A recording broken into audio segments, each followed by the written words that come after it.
Hello everyone, my name is Alicia Jackson, licensed professional counselor, and welcome to my channel. Today we are reviewing Married at First Sight, Season 17, Episode 19. Here at this channel, we do a different type of therapeutic review. We get a little curious. We wonder, what is happening inside of these couples? What's happening to make them show up in this way? We try. We do. We have parts of us, right, that may jump to conclusions, feel like they know what this person is doing or what they may be doing or why they may be doing it, especially on an episode like this. And we take a breath. We take a breath and wonder. Put those parts that have those ideas of what is happening, just putting them, sitting them next to us and saying, all right, what could it be? Because oftentimes we feel like we do know because it's coming from our experiences.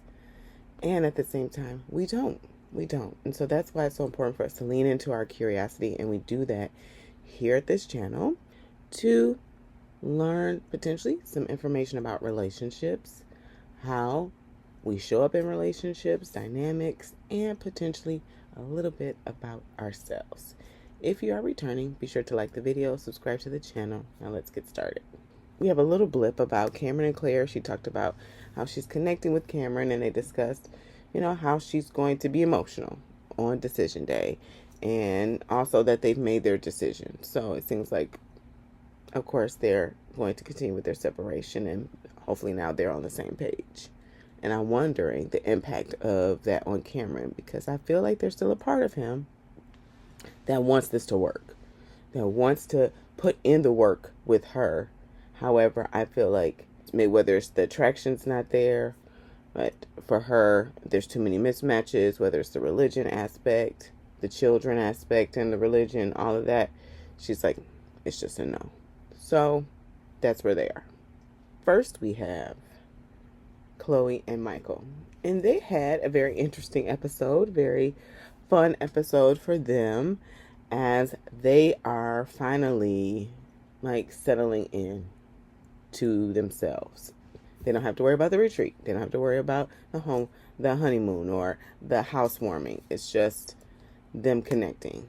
And they are connecting, as they are. Maps is being very intentional to show us how much they are connecting, which is great.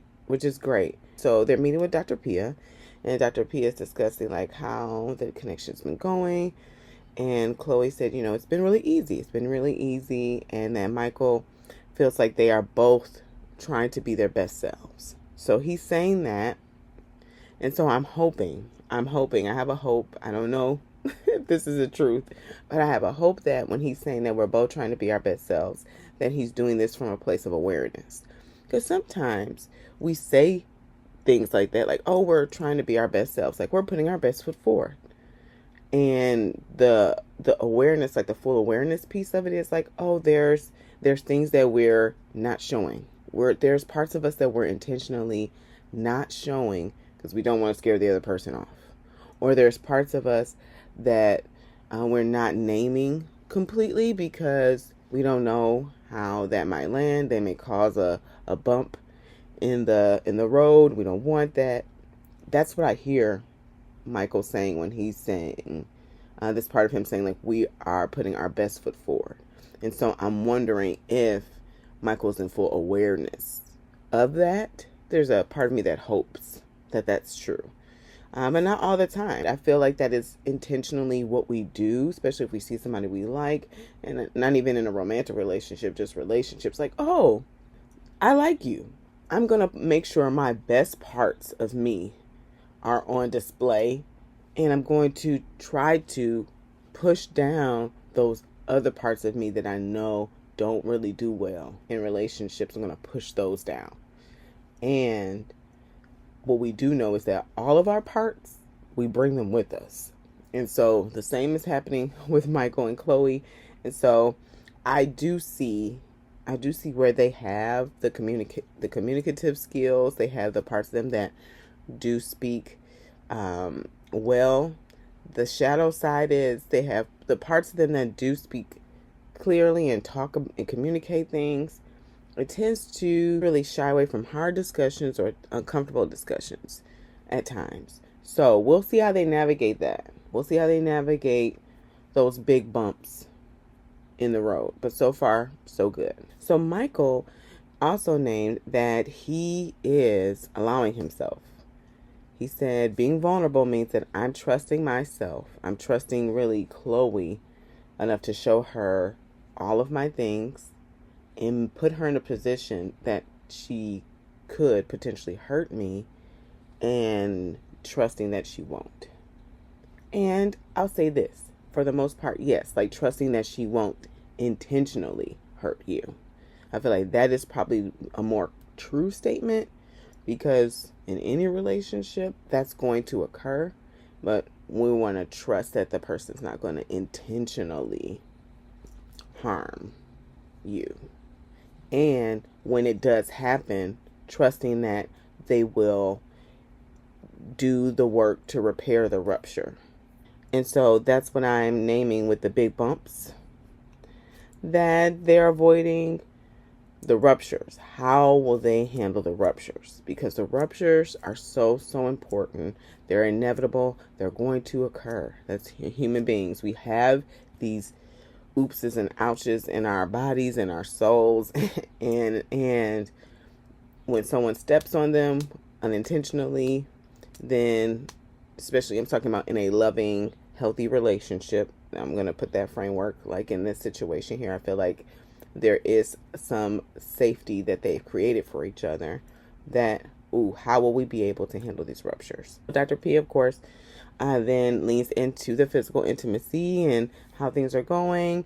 Chloe says she really wants to be intentional about building the emotional connection. They're comfortable being together, unclothed, touching, cuddling. They're leaning in and also taking their time. And then Dr. Pia, she asks about if they have had time where they have done self-pleasure, like together, if they've done that. And they said, no. Michael said, but I'm very open to that. Okay. So Dr. Pia gave them an assignment to go to the store, get 3 items, explore it with each other. They leaned in. They went to the store. They had a great time together. Chloe, I've never seen her laugh so much. I feel like it's a lot to do on camera and national television, for sure. Or I would imagine that would be, I don't want to put that on her, but I imagine that would be a lot. And I also saw fun too. Like there was fun and okay, this is happening. And still getting to know each other in a safe way, right? When they're using communication. Oftentimes people don't want to talk about intimacy and don't want to talk about likes and what we could do and ways we could explore, and what are you up to and what are you game for. And at the same time, that's a really wonderful way to build safety in that arena in your relationship. So it's fun to see that. We see a lot of joking. We see that they are leaning into it and playing with each other. And we will see how this goes. It'll be interesting. It might be a nice balance, because I think next week is decision day, that for the other couples, that to have the other side of this be Michael and Chloe building a connection, because it seems like they're our only hope for this season. Next we have Becca and Austin. Oh boy, here we go. So Becca and Austin, they're at a clay date, which is really cool. They're at a clay date, and she's still questioning. She's still questioning if Austin really likes her. She named that in her confessional. And she said that she's unsure. She's unsure if he really likes her. And she did a little giggle. And giggles, after people speak, are really something I lean into and intend to, because there's so much there. I even did it in the last review when Pastor Cal was having his moment that was really supposed to be touching with Emily, like, oh, I'm so glad you're still here. But it was like a giggle in a way of doing it in a way that wasn't leaning into his vulnerability. And the same with Emily. Similar here. Giggles keep us away from our vulnerable energy. And so she's doing this giggle as a way to say, I don't even know if he likes me. And that's rejection because she cares for him. She's fond of him. She has a crush on him. Like she named those things. And I don't even know if he likes me, and what vulnerable place that puts her in. And so Austin said that he does, and he needs her to trust him. And I feel like that's a very big ask because Becca stated, like, actions speak louder than words. So if I don't have the actions to back up what you're saying, you want me to just go off your words, and then I'm blindsided, I'm hurt. There's this part of her is like, I have to put up my hypervigilance around, give me the proof. Give me the proof that you like me, and then I'll trust you. But if you don't give me the proof, how will I know? And I have to accept what you're saying, even though I'm seeing two different parts of you. And we don't know. We don't know what she's seeing off camera. We don't. And so I'm really cautious about making statements about Becca. There's a lot of, I feel like, a lot of energy around how she is showing up. And I would just ask for us to get curious about that. Really get curious about that. Because I don't know. Would we be able to see two different sides of a person, have them be hot and cold with you? You're all the way in, but they're not. And everyone telling you to trust this person, even though they're being hot and cold with you. Most of the times when someone is being very intentional about connecting with you, they are that intentional. And so Austin stated that Pastor Cal said to trust the little things. And Becca said, I asked you to close I think it was the dryer door, the washer door. And she said you did. And normally that would have been something that you would have gotten upset about, but you didn't. So I'm grateful that wasn't an issue. And he's like, that would have been an issue? She said, yeah, normally I have to explain things to you in order for you to be okay with doing it. Like, you need an explanation. And she said, not all the time is the explanation warranted, or do I have time to do that? And so it was just nice to not have to explain why I was requesting for you to close the washer door. I feel like that's a lot, because Becca's saying that Austin has a part of him that demands explanations and reasons to do things when she's making a request. That feels like a younger, like a teenage energy, but also too, he could be just wanting clarity, and maybe the energy in which he's asking for it could be just off-putting to Becca. And so we don't know a lot of information about that statement or about this dynamic in the relationship, because this is just the first time really Becca's like saying that explicitly. And then Austin's like, well, I feel like at this point, then Austin felt like, oh, you're attacking me. That's what I sense. And then Austin comes back, right? This part of him was like, well, I have some ammunition now.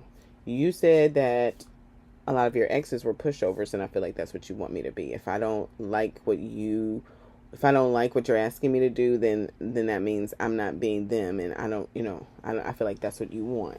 That puts Becca in a space of like, wait a second. Like, it's almost, it feels like Becca's like, now she's being attacked.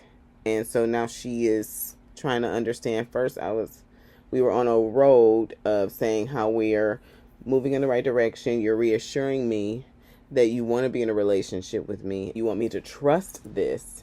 And now you're saying that I like people who are pushovers, and you want me to be a pushover, and I'm not a pushover. I'm sensing it's put Becca in a space of like, I don't understand what conversation we're having. And she even kind of named that a little bit. She's like, oh, I'm not asking you to be passive. When we respond in spaces of like coming from attack, like, oh, you said this one, now I'm saying that, it kind of derails the conversation, because now it becomes, I'm not bad, you're bad. And that's not what this conversation initially started off as. So it's like a food fight almost. It's derailing the conversation. The conversation started off with, hey, I'm still questioning if you like me or not. I don't know if you like me. And then now what they're in is like this, in a space of attack mode and not knowing, and they're causing more distance in their communication instead of hearing each other. Wondering what it would be like for them to have a conversation about what this explanation and reasoning really is for Austin, like what it is that's happening in him that he needs that information, instead of saying the impact of how it impacts Becca, of like the fact that I have to explain everything to you.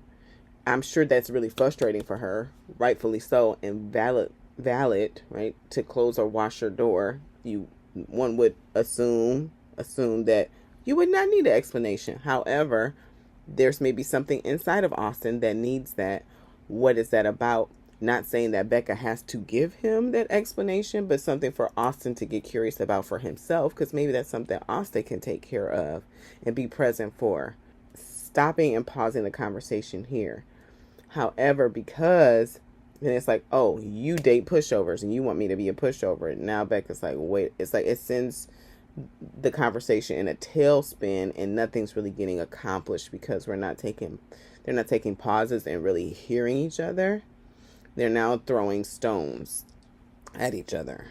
Now I'm sensing that Becca's trying to de-escalate the conversation, de-escalate Austin, not upset him, and say, okay, well, I'm not asking you to be passive, which I feel is the truth. She's not asking him to be a pushover. She's like, I feel like you're attacking me, and now I'm questioning is the problem me? Am I the problem? Am I asking for too much? Right? So now that's a part of her. It's like, am I asking for too much from you? And she doesn't know how to respond. And so in uncertainty, which is something that her friends named at the beginning of their relationship at the wedding, that Becca doesn't do well with uncertainty. She needs to know. And this whole relationship has been uncertain. She doesn't know if Austin really likes her. She's already in that uncertain space. Now, more uncertainty. I don't even know if, am I the problem? Am I the reason? I'm confused. So she is becoming further dysregulated, trying to calm herself. It's cold. He said, hey, can I go? And I'm going to go grab your jacket. He said, oh, okay. Get my jacket dirty. Everything is moving so fast. And that's sometimes what can be such a huge hindrance in communication when we are dysregulated. When we're triggered, when we're activated, communication is not going to work. It's just not. It's not, because everything's going to move fast. We're coming from a place where we're not even aware of what we're saying and how we're saying it, and the impact of us, where it's coming from internally for us. Like we're not checked in here. And then also to the other person receiving it, it's like there's going to be more and more hurt and rupture that happens because of it. So he says, oh, okay, get my jacket dirty, which there's nothing wrong with him not wanting to get his jacket dirty. What Becca was wanting in that moment was some reassurance. She's in uncertainty that the relationship of, do you like me or don't you? Like, and where decision day is like next week. And am I the problem? Is that what you're saying? I'm the problem that we're this way. So wanting my jacket is too big of an ask. That's how that's landing on Becca. The wording, the energy, this part of him. Austin has a very difficult and challenging time being direct with what he is feeling and thinking, because he has this part of him that is perceiving, that is concerned about how he's being perceived, concerned about the optics. This word, the word for today's episode is optics, and this part, ironically, even though it's so hypervigilant around how everyone watching is seeing him, it is now making him not look the best because of that. And that's oftentimes what happens when we're in our fear-based responses. The things that those parts of us that are coming from our fear-based fight or flight freeze mode, the things that they're actively trying to avoid, they create because they over respond. So I don't know. I don't know if there was a right way for Austin to handle the situation in the moment, because too many things have happened now. So if Austin were to say, in a perfect world, Becca, take a seat. I'm going to go get my jacket. Okay. I'm also going to get you just get you a warm towel, wash you off, put my jacket on. I'm here with you. I'm here with you. I'm not saying that you're the problem. I just want to make sure I have a voice and you have a voice in our relationship, that it's not just one-sided. That's what I'm saying. And I feel like maybe we got off kilter here in the communication. I don't know if that would have been enough for Becca, because so much has happened. This is just the first time. We don't know. I want to make it real clear, because I feel like sometimes we do feel like we know, because we are watching and we're seeing, and we've got our spidey senses up, like this is what's happening, but we don't know what's not happening off camera. We don't.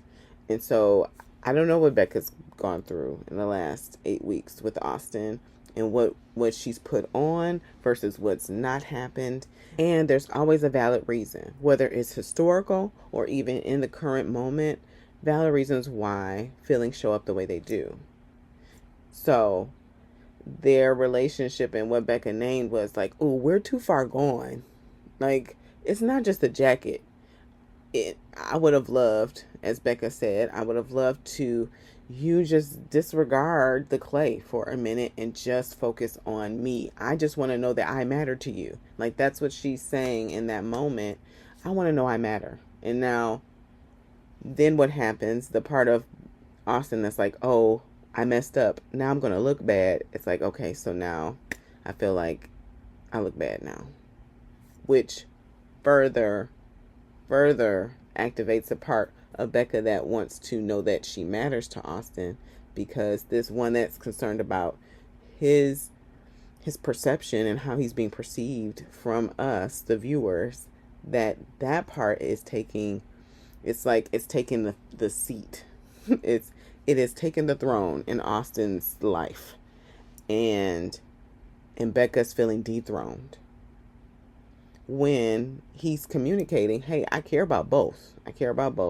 They have this conversation off camera, and they're watching on like the overhead camera, I guess that's in their apartment, and he's upset because she's using words like combative, and to describe him.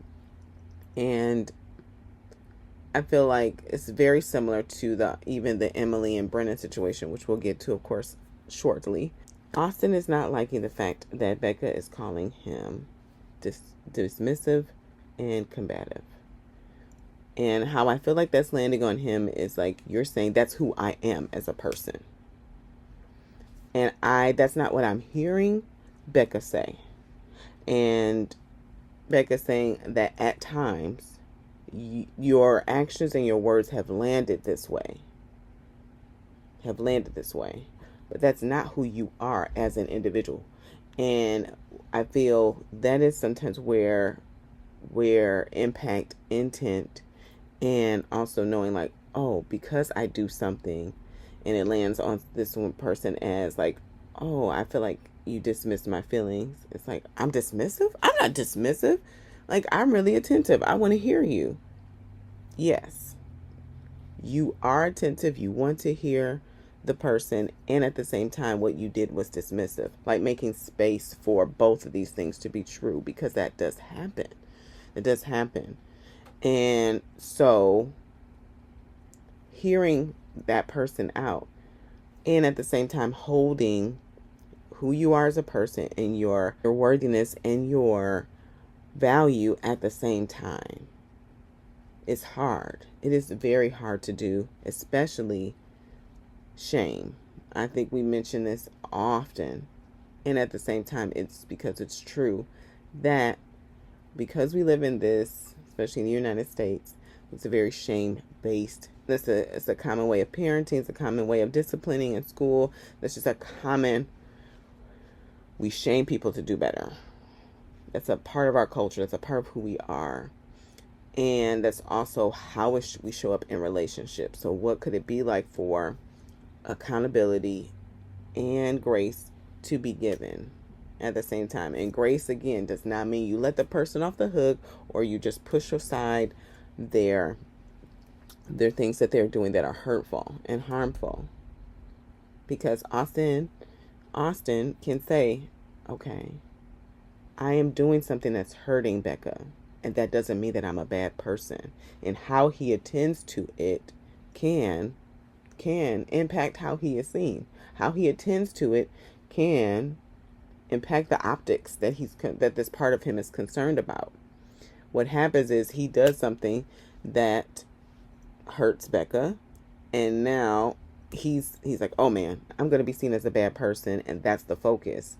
When taking a breath, taking a moment, leaning in, tell me more about what I did that was dismissive and combative, because I really want to hear. I really want to hear what your experience of me. And okay. Then Austin can hear her out fully, take accountability for how his behavior impacted her.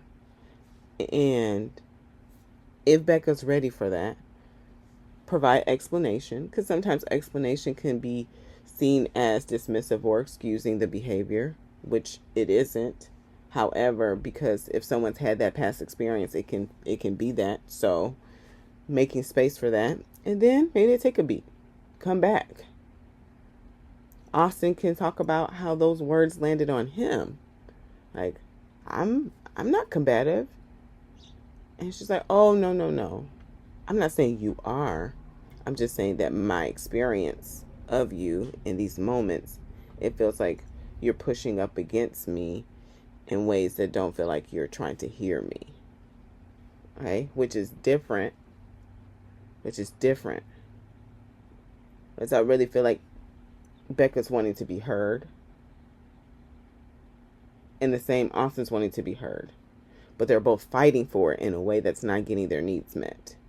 I see that Austin struggles a little bit with conflict. He has a part of him similarly to Orion that doesn't do well in conflict and uses humor a lot to push things aside, and also doesn't know how to speak for what he needs in a way that is direct.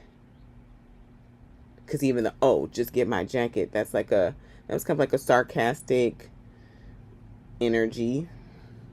And you're like, oh, yeah, I want you to be warm. I want you to be warm. I want you to get the comfort that you need right now, because I know how stressful this is for you. So let me go.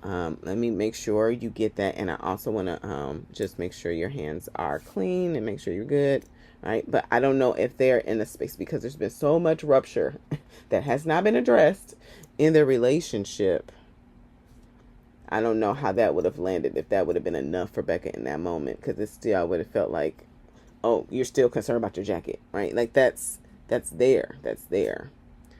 So they have these moments and they have this kind of more discussion in their apartment. They talk with their friends separately about this. Both of their friends say, this doesn't feel like this is going to be a viable option for you or to keep going in this way. And at the same time, Becca still wants to lean in. She does still want to lean in. She's still fond of Austin and still trying to work things out. When Austin comes back in from his meeting with his friend, he moves out. It's really unfortunate. It's unfortunate because we don't know what happened.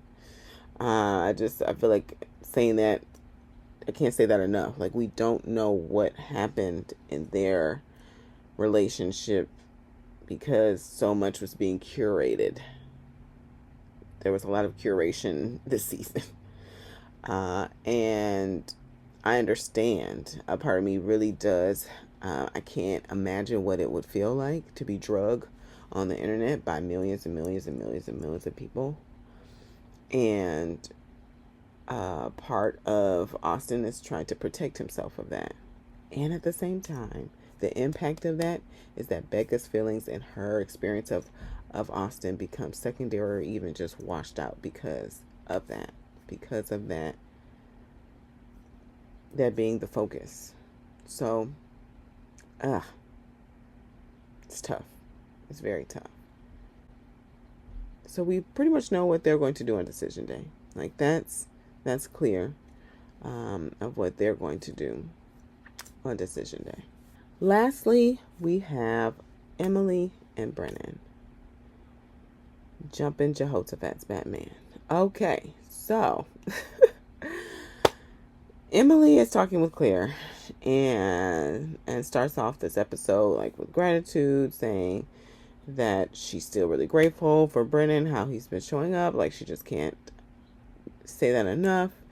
And also too that she has been actively avoiding, right? A part of her has been actively avoiding their concerns to just keep things going in a great space, like to keep things moving forward. We're just not going to talk about it. We're just not going to talk about where we are, like the status of our relationship. We had this huge accident, this huge traumatic event, and we leaned into each other to get through it.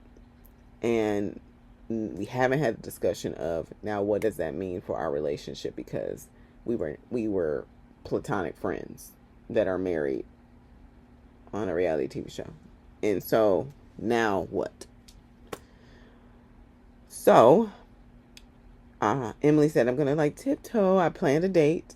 I feel like even the fact that Emily is planning the date is a thing. If Emily's planning the date, that says something about where Brennan is, especially if, so say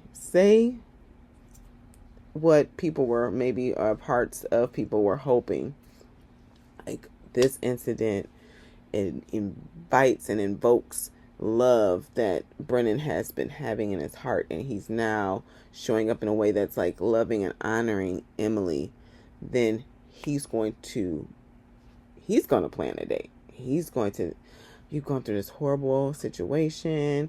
You're on the other side. You've been handling like a champ. Let's connect. Let's rebuild. I'll plan the date. That would be a sign of where they are. Emily's planning the date to ease into the conversation because she says that she does want him in her life. And I said, okay. I'm selling in with that idea, the fact that she does want him in her life. I want to know more about that. I really do. I want to know more about that, because I feel like there's definitely like this little girl that may be like internally just wanting like this nurturing masculine energy in her life, as her dad was like very strict on her about the sports. And I'm wondering if there was this side of her dad that was like nurturing or attentive and caring. And so this little girl like finally got that in this situation with this accident. And it's like, now I want this. I'm going to keep it. I didn't know that Brennan had this in him. And this is what I've been wanting my whole life. And now I get it. And so Emily and Brennan are eating together. They're taking cheers to, we have survived. We've gotten through this. We got to this point. And she said that I've just seen so many amazing things. And I just, I didn't know that it, I hate that I had to take hitting a tree to see this, but I'm so glad I saw it. And I don't know if you watched her body language or watch her body language when she says that, but there's a lot of hurt there in that statement that isn't being attended to by Emily or at all. Like the part of her that is like, I had to almost die in order to see this nurturing, soft side of Brennan. What would it be like for Emily to really sit with that? Because it's there.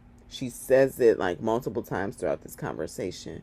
To really sit with it, journal, see what feelings come up, and really hear that, because it's almost said like it's a blank statement with a little on it. It's like it's got a little, and then it's like a little eye roll happens, like a half of an eye roll happens there. Like there's a lot in that, and just like, ooh, let's pause and sit and attend to this, because we say so much, and sometimes I am very clear, even in my own healing journey, that sometimes we just don't listen to what we're saying to really know what we're saying, oftentimes.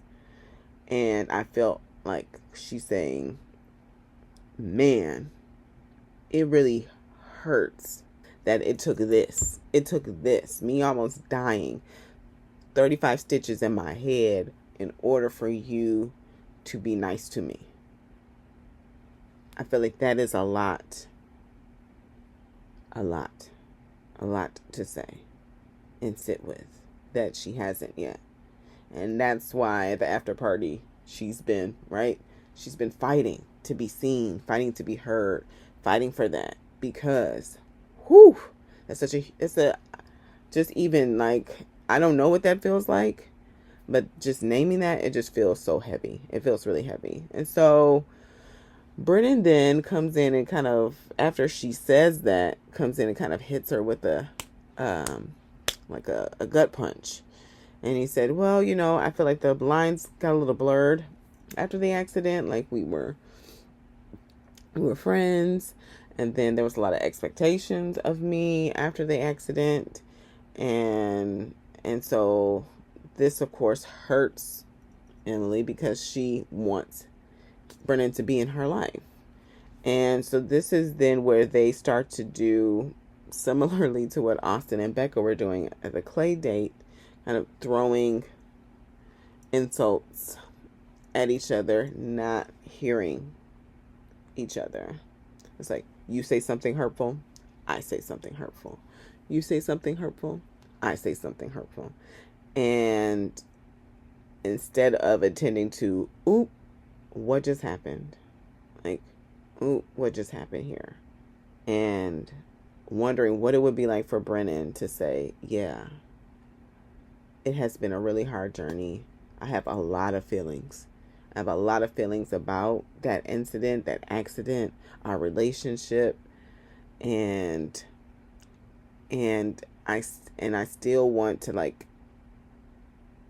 be here for you and present for you, because I do care about you. And at the same time, I want to be intentional in saying that I feel like our relationship still needs to remain as a friendship. However, again, this is another situation like Austin and Becca's, where I don't know even if in that moment how that would land with Emily, because there's been so much done.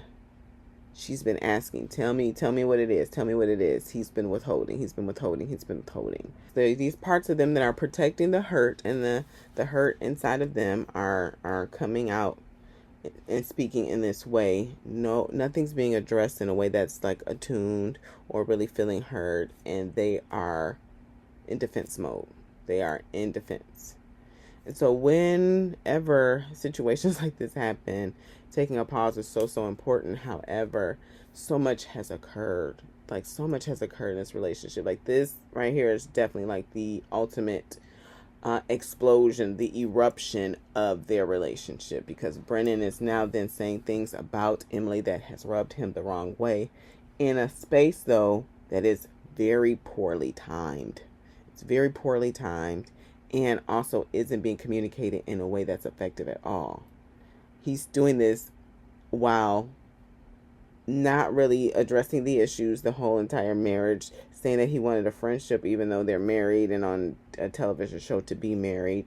She's still hoping and holding on to, and so then he's sending mixed messages. She almost dies. Like, there's so much here. And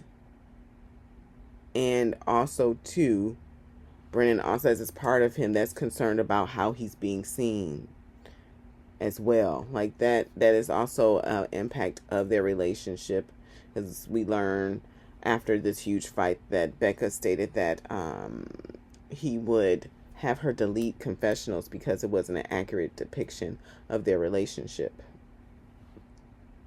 We're talking about things being curated, a part of him that's wanting to protect how he's seen. But like, ooh, that's a place where Brennan's got to sit and get some healing work happening for him. Because he's really working so much to protect himself from shame and being seen as a bad person. And that's a lot of work he's doing. And that limits that in that doing that work. What happens though, when we're so concerned about the shame, we're protecting the shame, that it limits our ability to have compassion for ourselves and compassion for other people. Shame and compassion really can't coexist together. They can't. They can't. Now, what we can do is have a compassionate relationship with the part of us that shames us and other people. We can have a compassionate relationship with a part of us. Like, what would it be like? What would it be like for Brennan to even like have, like, get to know the part of him that shames himself and other people, like his parents? Because I even wonder too, because he calls Emily negative, right? He uses that word, calls her negative. And the irony of it is that he also has this part of him that praises her for handling things in this positive light. And it also feels like that's too a way that Emily gets her validation and praise by getting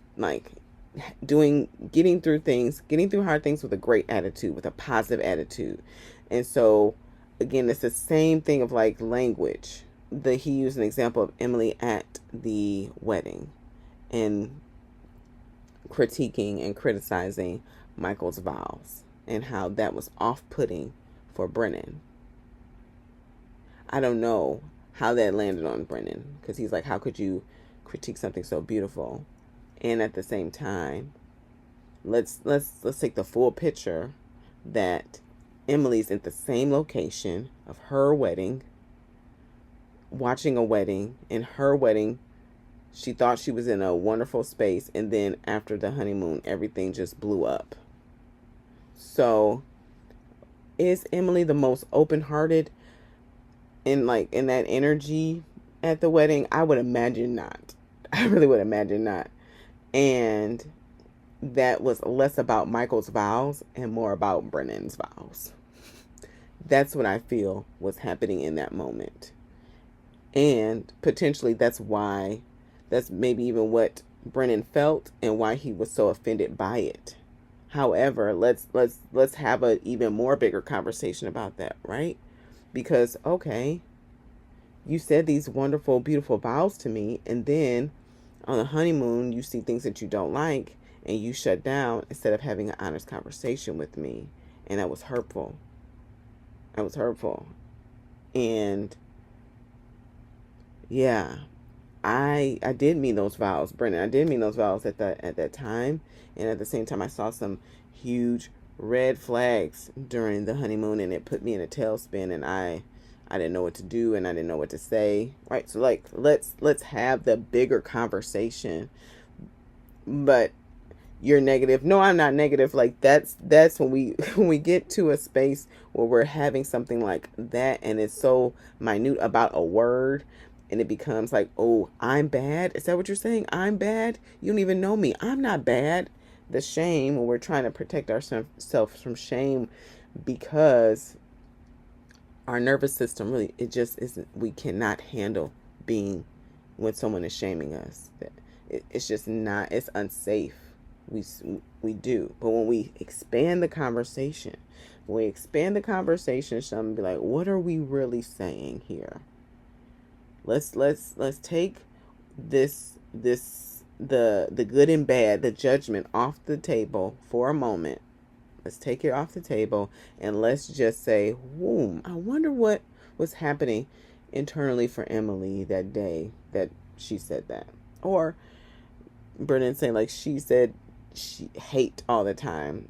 Well, I don't know what he's referring to. I know that the times that I saw Emily in very like agitated spaces was when she was upset with Brennan and how he was treating her. Now, Brennan has a hard time hearing and sitting with that, like sitting in the seat of accountability. That's a very challenging thing for him to do because how it lands on him is shame. And so then he's like, "Oh, let's just talk about something positive. We're not gonna talk about. I don't want to sit in this. I'm not gonna. Let's not. You're so negative." And this part of him is using it as a way to not hear, "I'm bad. I'm bad. I'm bad. I'm bad," versus I'm doing something that is harming someone. I still have value. I still have meaning. I still matter, and I'm doing something that's hurting someone that I care about. Let me attend to this in a way that's affirming our value and how I feel about them, and listening to them intentionally and taking accountability for my actions. I wonder so much about his relationship with his parents, because he mentioned like, oh, they do things, they handle ways in ways that I don't really like. And so I want to know so much, right? So much more, but because he has parts of him that curate our experience of him that really don't open up us to really get to know Brennan. Even this season, usually, which they didn't even do. Now I'm thinking they didn't even do my favorite exercise that they do every season, where they go back and they take them to a place in their childhood and they tell their story. They tell them all about their story, and that helps them to kind of really understand. They didn't even do that this season. I'm so that makes a part of me mad. I just like realized that in this moment while recording this video, and I'm like, oh, I'm so mad, because that I feel like it's such a huge piece of the puzzle of the work of this experiment, and really feel like one is supposed to be done at the wedding. Like after the wedding, that is what's supposed to happen, and then okay, you can go to the honeymoon and go shoot on the stars and all that, because you need to know, you need to share your hearts with each other, and really get to okay, I see why you fight so hard to be right, or fight so hard to be seen as a good person, because you were shamed as a kid, as you were the black sheep of the family or whatever, right? I don't know Brennan's story. And at the same time, this puts us in a disadvantage, puts Emily at a disadvantage, puts even Brennan, because it doesn't seem like he's even aware of how he's showing up in this situation. And the optics look bad, and it leaves both of them feeling hurt and unheard.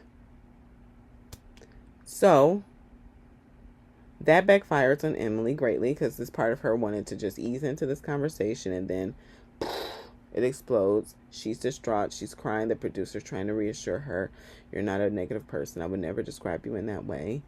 And they have a moment with Claire. Emily and Claire come together. Claire, she's like, some of this part of Claire is like, I've had enough. I've been withholding this information. I've been trying to protect Emily. You want to be in this relationship, but look, Brennan has been talking about having a double date with Cameron, and I wonder what's happening even internally with Claire around that too, if there's some hurt for her on her end about that too, because I just, a part of me really feels like a part of Claire does like Cameron, was fond of Cameron in that way, just wishes he wasn't like didn't have whole beliefs about religion in that aspect, because she's religion is such a huge space, and spirituality is such a huge space in her life. So that's what I sense. So I'm like, I'm wondering if that also played a part in this too. However, this is huge. It's a huge thing. Of course, Emily's distraught. The next scene, she's calling Brennan and confronting him, saying that, you planned a date. And I don't even know if that is what Claire said. I don't feel like that's what Claire said, but that's what she heard. And Brennan said, that's not the truth. I was joking. And They're not hearing each other. You said I'm this, and how could you say this? And you did this, and how could you say that? We see this footage. We see this footage later. And I guess it's on a trailer, I believe, where like Brennan is talking to another woman. I don't know what that is. That could be his sister. Who knows? I just, I don't put things past maths, so I don't want to make any assumptions. What I do know is that this relationship needs to end. And so there's a part of me that's grateful that that's coming to a close. And hopefully that both of them can really sit with themselves and get really curious about what happened in this relationship. Brennan to really attend to this shame that's living inside of him, this part of him that withholds information, this part of him that doesn't really, it's not really aware that he has a lot of protection around his feelings and his emotions, which if he lived in an environment that emotions weren't safe, and then that makes sense to me that he has like all these protection around this, for him to just really sit with that. For Emily too, to sit with this relationship with her dad and the way that she shows up and tries to be like the good daughter and the dutiful daughter and the positive one, and this part of her that's like striving and pushing and trying to get her needs met, and really, even though she's not getting them met, still pushing it, like just hoping that it's going to happen, even though there's not any fruit that's really producing. Really want her to get curious about that, for them to attend to it themselves, really sit with themselves, and then see what they need from the people outside of themselves, in their lives. That's the key. Like we are the ones that we've been waiting for. We are the ones that have our adult selves can really come in and give our the tender spaces in us what we need. And oftentimes what we do in error is try to get that from other people in our lives, and they're the ones that are trying to get their needs met from us. And so it's this is where relationship counseling becomes necessary, or even individual counseling becomes necessary, or just attention, like us attending to those parts of us that badly need acknowledgement, badly need a loving presence. And that is what is needed. This episode, loving presence. Becca needs some loving presence towards herself. Austin needs some loving presence towards himself. They need to sit with themselves through this, because they are reaching outward instead of inward. And not that there doesn't need to be like there didn't need to be something to be fixed in their relationships. That's not what I'm saying. But first having them attend to themselves, and then so they can really attend and hear each other. But they're not hearing themselves, so how could they hear each other? You tell me how you feel about this episode. This episode was just like it was just a wow, a lot. So much so that my brain was just like poof. But yes, you tell me your thoughts about this interesting season. I mean, I don't know how long I could continue to do review seasons like this. And yeah, you let me know your thoughts. If you're still with us, be sure to like the video, subscribe to the channel, and as always, be cool, be calm, be centered. Peace.